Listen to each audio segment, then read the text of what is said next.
हाँ जी दोस्तों, क्या हाल चाल। स्वागत है आपका आज की एक और धमाकेदार वीडियो में। बीती रात भारत सरकार की तरफ से बंगाल की खाड़ी में एक नोटेम वार्निंग जारी की गई। अगर आप नहीं जानते कि नोटेम क्या होता है तो आसान भाषा में आपको बता देता हूँ। जब कोई भी देश मिसाइल टेस्ट करता है तो वह उस एरिया में जहाज़ों और विमानों को पहले से अलर्ट कर देता है कि इस जगह से दूर रहें। इसे हम नोटेम कहते हैं। पहले नोटेम वार्निंग की जारी की गई थी, वो करीब 2500 किलोमीटर की थी, लेकिन कुछ घंटे बाद नई और एक्सटेंडेड नोटेम जारी की गई है। 4800 किलोमीटर बताई गई है। अब ध्यान दीजिए दोस्तों, ये कोई मामूली बात नहीं है। जब भारत मिसाइल टेस्ट करता है तो उसकी जो असली रेंज होती है उसका करीब 50 से 60% हिस्सा ही नोटेम में कवर करता है।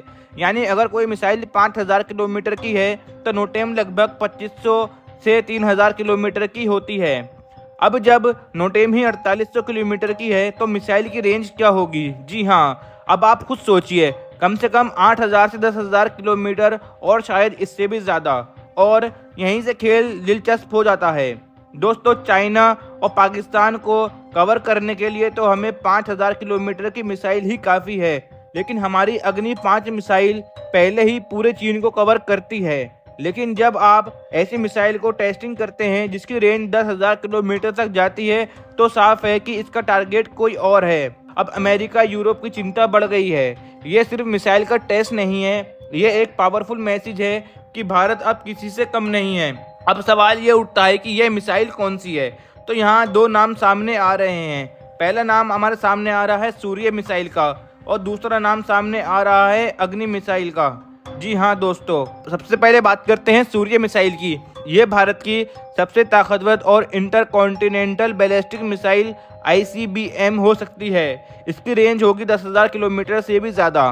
और इसकी सबसे बड़ी खासियत है MRIV टेक्नोलॉजी, यानी कि एक मिसाइल दागो और वो एक साथ 10-12 अलग अलग टारगेट्स पर हमला कर सकती है, वो भी अलग अलग दिशाओं में। और जब ये टर्मिनल फेज में यानी दुश्मन के ऊपर होती है तो इसकी स्पीड हो सकती है 16 माक यानी साउंड की स्पीड से 16 गुना ज़्यादा।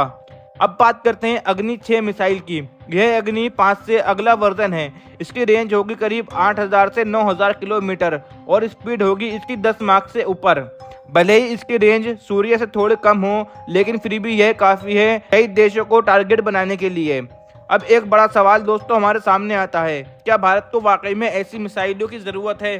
तो इसका जवाब है हाँ, भारत को ऐसे मिसाइलों की बिल्कुल सख्त ज़रूरत है।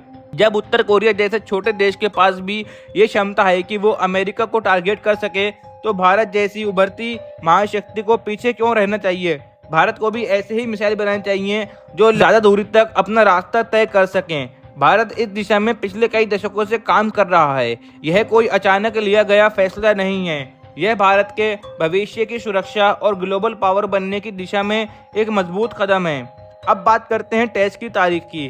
दोस्तों 20 से 21 अगस्त के बीच यानी अब से सिर्फ कुछ दिनों बाद यह मिसाइल टेस्ट किसी भी वक्त हो सकता है। और इन 24 से 48 घंटों में अमेरिका और यूरोप की धड़कनें तेज रहने वाली हैं, क्योंकि अब भारत सिर्फ डिफेंस की नहीं, डिस्टेंस की यानी दुश्मनों को रोकने की भी बात कर रहा है, वो भी ग्लोबल लेवल पर। तो दोस्तों यह हमारा आज़ादी का असली तोहफा है दुनिया के लिए।